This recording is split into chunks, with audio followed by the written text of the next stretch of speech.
This entire generation is woefully unprepared for the future. How bad Gen X is right now in terms of their retirement preparedness. Everyone rolls their eyes at budgeting, but if you don't get a clear picture of how you're spending your money and where it needs to go, you can't make your priorities in order to move forward. What we have discovered in our reporting and the research for this book is the Generation X folks are woefully behind in preparation for retirement. And I think that's kind of a Gen X mentality, being that feral generation of latchkey kids that drank from the hose.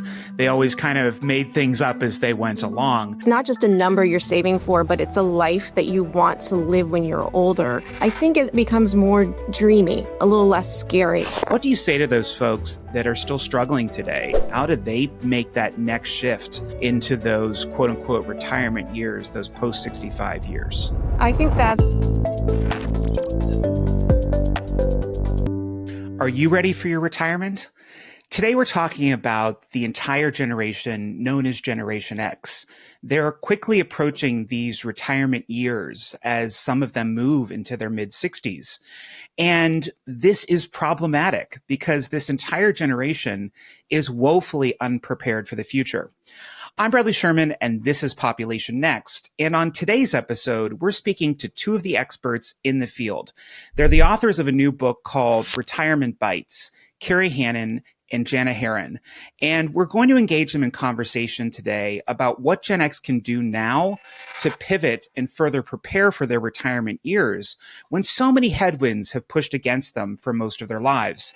It's an eye-opening conversation. And for those of you who say, oh, I'm nowhere near retirement, I'm a millennial, I'm a Gen Z, or maybe even a Gen Alpha, think about this. The lessons that are learned for Gen X, this first generation to grow up without having adequate access to pensions, the first generation to grow up with this 401k experiment. There are a lot of learnings here, and I hope you stick around for this conversation today.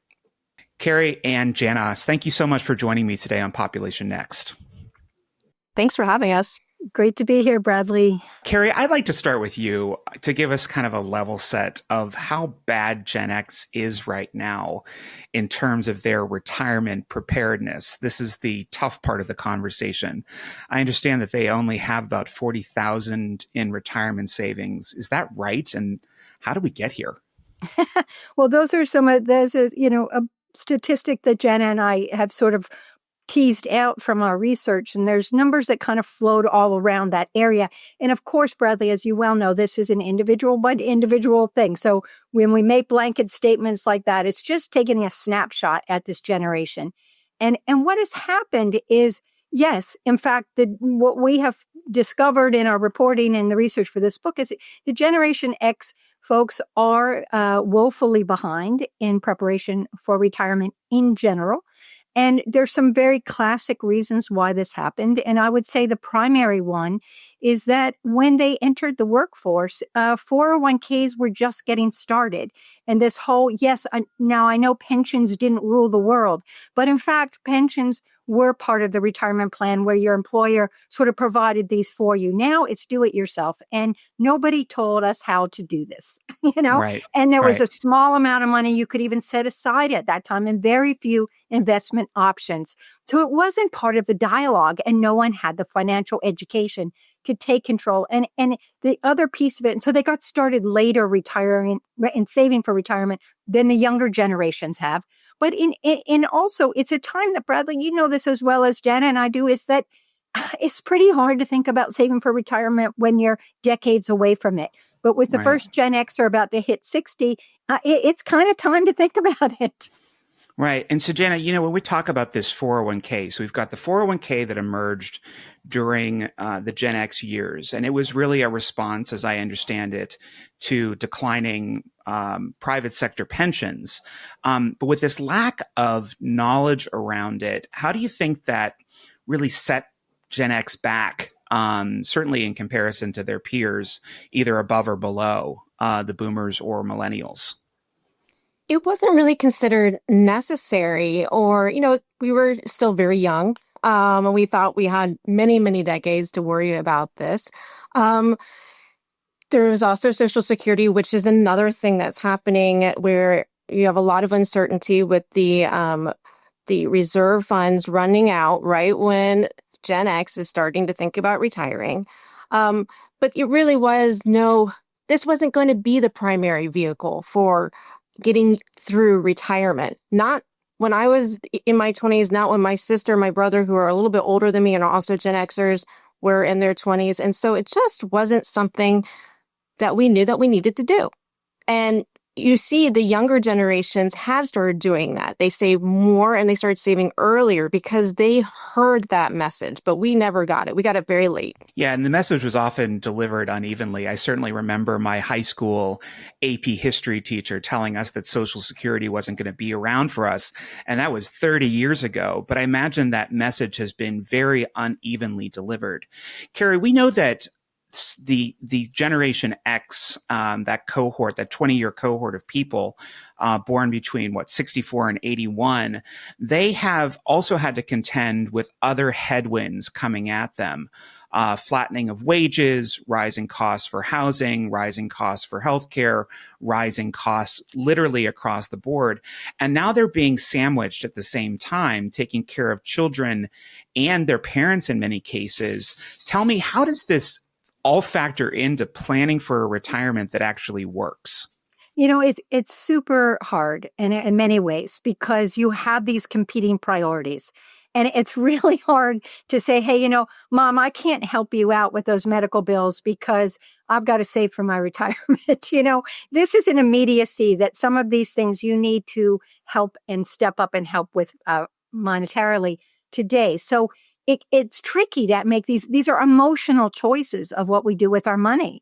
And so the very best thing that people can do when you're torn this way, and it really is a headwind, as you said, is to sit down and really be diligent about, figuring out where your spending is and know everyone rolls their eyes at budgeting. But if you don't get a clear picture of how you're spending your money and where it needs to go, you can't make your priorities in order to move forward. And in terms of retirement planning, study after study shows that it's actually running your numbers, actually taking the time to do a plan that really enables people to succeed. Those who do those plans have a far greater chance of success in having get to a point where they're not going to be worried about outliving their money.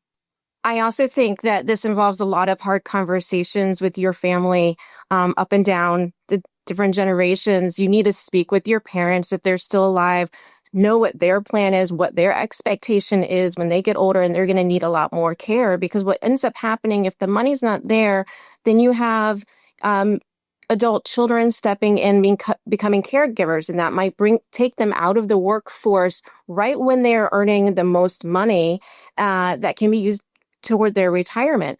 On the flip side, if you have children who are still looking to go to college, my son is just finished his freshman year in high school.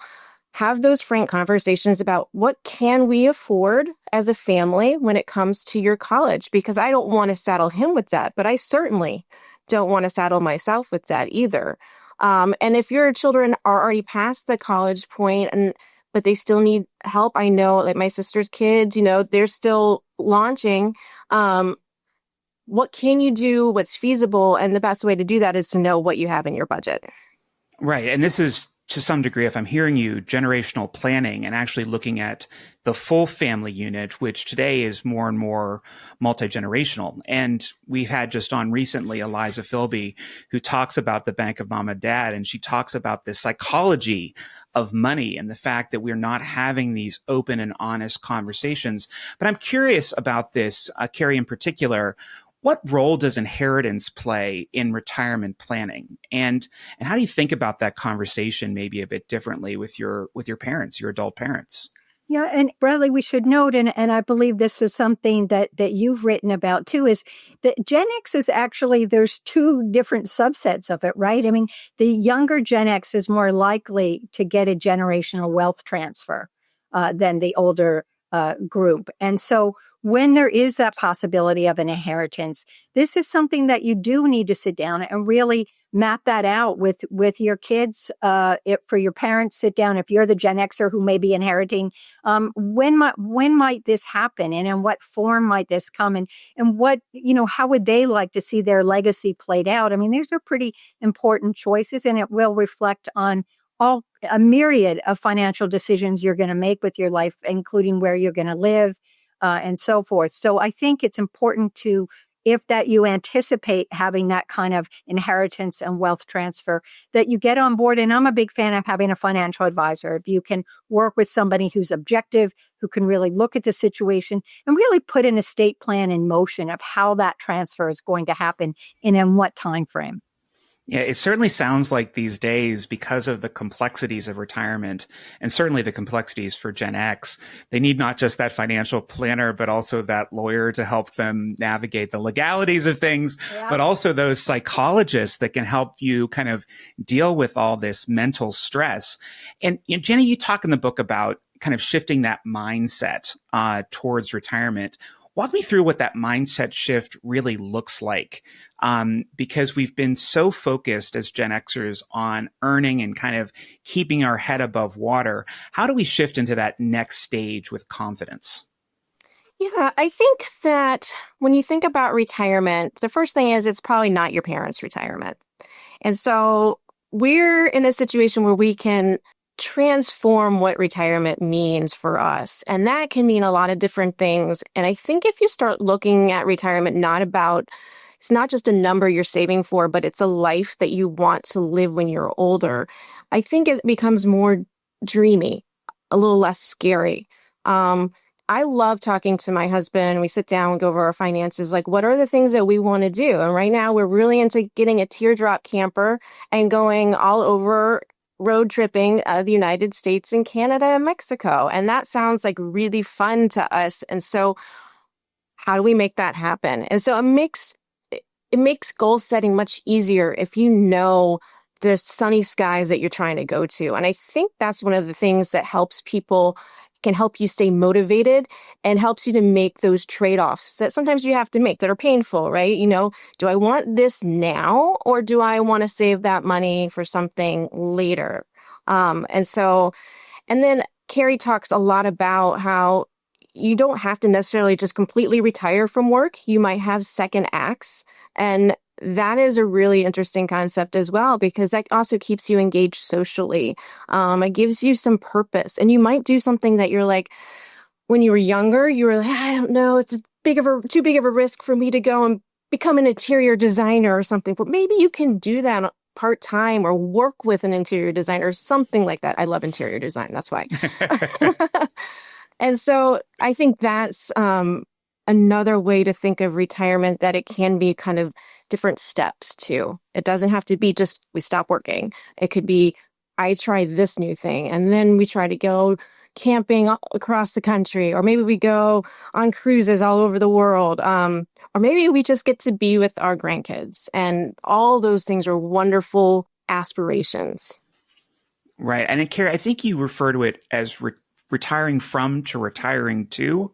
Is that part of that mindset shift that you're talking about? Oh, without question. I mean, you can't, if you don't know where you're going to, I mean, it's sort of this blank slate. So it's really important to, even 5 years before you think you might step off of your primary career, that you really start putting that plan together. Like if you want to do, as Janna just mentioned, if you think that, work is not a 4-letter word like I do, and you want to continue working, then, you start adding those skills and you do some research and snooping around and moonlighting and finding out, hey, do I really want to do that? That sounds like a cool thing to do, but let me just dip in here a little bit and see if that's really going to work for me. So use these years to really figure that out, because working additional years in some format, whether it's seasonal, part-time, consulting, this gives you a safety net. This is a way that you don't have to dip into your retirement accounts too soon. And you can maybe keep saving in retirement accounts, and you can push back taking Social Security till age 70, where you get the biggest bump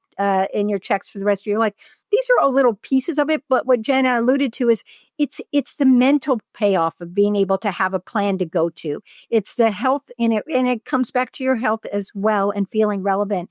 But one thing that helps doing this is like in Jenna, I love hearing her talk about the camper because you can see her light up about it. Do a vision board. If it's going to help keep you motivated, post some pictures around your office or different places in your house where you can see them and say, oh yeah, I really want to be able to do this, and so it keeps you on a daily basis reminded of why it's important to work towards some of these goals and to make a plan. And plans are made to be changed. And Bradley, also, it's a patchwork quilt. Whenever we step out of the workplace, you're not going to do the same linear thing you did before. You're going to do something for a couple of years, something else for a couple of years, maybe the same, 2 or 3 things at the same time. It's a path that no one has followed before. Boomers started this pathway, but Gen X is going to be squarely on this. Hey, let's make it up as we go. Right. And I think that's kind of a Gen X mentality, being that feral generation of latchkey kids that drank from the hose. They always kind of made things up as they went along. I know I'm going to get some pushback from the audience who are going to say, this sounds great, but this all sounds like something that can only be attained if I have a plethora of financial resources at my disposal. What do you say to those folks that are still struggling today? How do they make that next shift into those quote unquote retirement years, those post 65 years? I think that's a really great observation, and it's true. I mean, even if you look at the great wealth transfer, so much of that wealth is going to go to the top and not filter down to everyone else. And so one of the things I would say is you want to make sure that the other safety nets that are out there, Social Security, Medicare, those things stay on top of minds for your lawmakers because you're going to depend a lot on it. So it's a red line that you can't let Social Security funds run out and have your benefits shrink by 77%, right? Nope. So you want to be a little bit more politically aware of what your representatives, what your senators, what they want to do, because you need that social safety net. So I think there's that. I also think that we do approach, there are a lot of people who have credit card debt. There are people who have student loan debt, and we try to break down how to deal with that. We interviewed one person who, he is an older Gen Xer. He was all set up before the Great Recession. He was like, I'm going to retire by 55. Things are going great. He loses his job during the Great Recession. It takes him a year to find a new job. He also gets divorced. That also hits his finances. And so he has spent the last decade, he had to lean on credit cards. He paid down credit card debt. He just was able to buy a new home. And he's like, now I'm thinking 67, I'll be able to at least go part-time and then have a retirement. And he was just very diligent. And so I do think if you use a lot of the strategies we have in the book, a lot of people can get to a place where they're going to have a comfortable retirement. Right. I'm hearing 2 primary calls to action here. One is call your member of Congress and talk to them about Social Security and Medicare and its importance, and also some real personal responsibility here as well, which is to regularly pivot. Is that what I'm hearing from you? Yes, definitely. And I think, there are other parts of the politics part that play into this. There's new student loan stuff that has come out that's going to affect people's ability to pay back their student loans, how taxes change. So it's really important to know how bigger policies affect your personal finances and what can you do there. Use your voice while at the same time doing what you have in your control. Right. And you talk up in the book about this magic retirement number, Kerry, and how you kind of get to this magic retirement number. First, tell me how you get there, because I think everybody wants to know kind of some of the secret sauce to coming to this. And then tell me how you would recommend reconsidering that number. Is it every 2 years, every 3 years, every 5 years?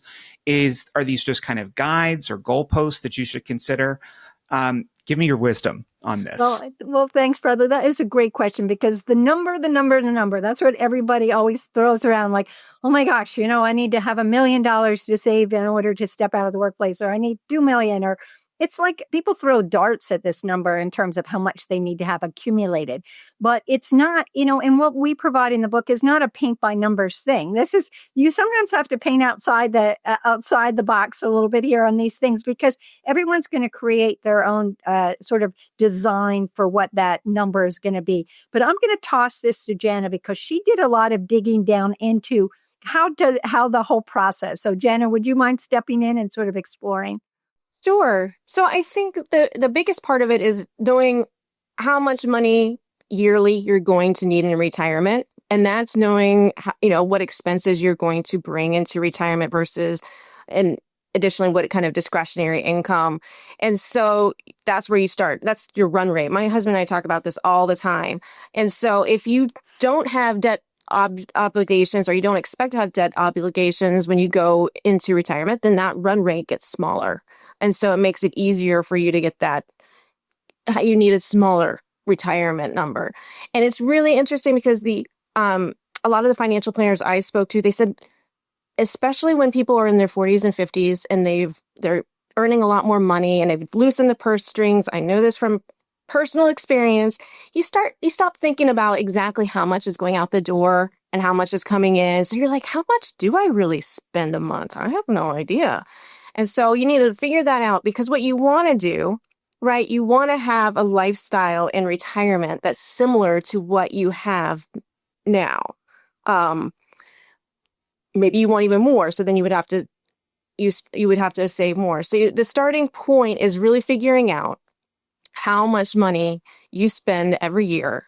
And then there are lovely calculators online that can help you take that number and extrapolate it out based on how long you think you're going to live. And longevity is a big issue. And Kerry very much talks about this all the time, because I think people underestimate how long they might live.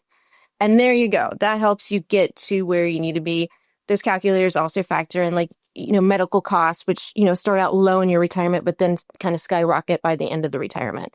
Or I'd add one other quick thing there is that Janna and I, in the book, we say that, a little bit of the doom and gloom of Gen Xers having high credit card debt and high student loans. But in fact, Gen X also has quite a bit built up in assets in their home and their real estate assets.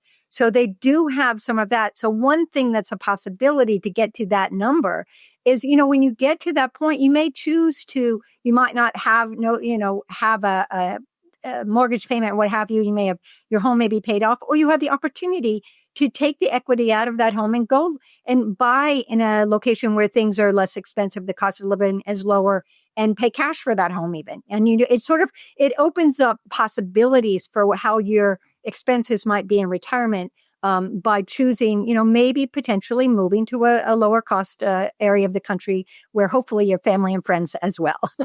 Right. But I want to caution on that just a second. If you do move to a lower cost part of the country, it's probably really important to assess what kind of protections that part of the country has too, in terms of healthcare and services as well. Am I not mistaken? Oh, absolutely. Even, someplace like, and also not only that, you want to make sure the transportation is good. There's all sorts of a checklist of what you look for and where you want to relocate in retirement, which we mentioned some of these in the book as well. It's really important to choose a living situation wisely, but you can do it that will make it more affordable to you. And I think there's everything from climate change to pay attention to because of insurance costs to medical costs vary widely across the country, and even, what you're going to pay for various services. And you want to have a good airport. You want a city, if it's a city you choose to live in, that's set up for an aging population. And I know that's something that interests you tremendously as well. Right. And there are good resources for that too. People can check arp.org for that. For these calculators, though, I want to go back just for a hot second here. Which calculators do you recommend, or can you recommend any, or does that get you into trouble? No. We have some we do recommend in the book. I'm going to have to look it up though. Well, people can pick up the book just as easily. I know there are so many out there, though. Most of the financial services companies have terrific ones. I think, Vanguard, Fidelity, Schwab. Yep. AARP has a good calculator on their side as well. The point is just taking action to do this very basic calculation today and help you sort of play it forward a little bit. And it helps you get a picture of where it's, so it's not so hazy. But again, those would be the main stopping points. I think Bogleheads, I believe that there's also a calculator there that's quite good. Yeah, I have to say the book is great. It's incredibly fun to read. It brings back so much of those cultural touchstones for Gen Xers, so it won't feel completely prescriptive as you're reading it. But I want to end with maybe you giving just some heartfelt advice to the Gen Xers out there that might feel overwhelmed with what's coming. And for both of you, let's start with you, Kerry. Like, what's the one mantra you would suggest they take with them going forward as they get ready for their what's next? Well, I'm sort of one of these real positive outlook people. So I'm like, you really have to believe in yourself and believe in the possibilities that you can bring about change, that you can take control of your future and your finances. The door is not shut in front of you. In fact, it's just opening. And it's a matter of taking action and being accountable for it, not sticking your head in the sand and saying, I'm stuck. You're not stuck. Jump forward and see what's out there. So you've got to believe in yourself. And when it comes to investments, stay invested. The market can be uncertain. Things can be changeable. Stay the course. Try not to get distracted by what your goal is, and automate. If you can automate any kind of investing that you do if you're lucky enough to have an employer provided retirement plan, don't go shifting around there. Just keep at it, because it's slow and steady that often wins the race over a long period of time. And that's where you build up your assets and you look for income producing assets. Super. And Janna? I would say I get you. It's a very gnarly time of life, generally speaking, because worried about your parents, you're worried about your kids. You're probably really stressed out at work because you've got more responsibility, but you do have time left. And hey, we used to ride bikes without helmets, and we rode in the back of pickup trucks, and we did all kinds of things that ate bologna, a lot of bologna. But things worked out, and I think we have the time to work it out. The other thing that's really interesting is it is the time of life where there's the U curve of happiness, and we're in the crappy part of it. But you come out of it. And if you look at surveys of pre-retirees versus retirees are happier than they expected they would be in retirement. And I think it's because it's just the change of life. And so I do think there's going to be a natural upswing. It's just you got to get through this gnarly part. Do the work, right? Do the work. Do the work. Well, Janna and Kerry, it's been a real pleasure having you on the show today. Thank you so much for joining me. Thanks, Thank Bradley. you. Kerry and Janna have shown us that you don't need to be scared about retirement if you prepare for it. I encourage each and every one of you who found today's conversation helpful to run out and pick up a copy of their book at your local bookstore. Retirement Bites is also available on all major online platforms, including Amazon and Barnes & Noble. And if you like this episode, please do me a favor, like and subscribe. It helps us grow. It helps us increase our reach. And if you want to dive deeper into our demographic future, I encourage you to reach out at populationnext.com, subscribe, and get further insights into where we're going in the coming years. Thank you again for joining us.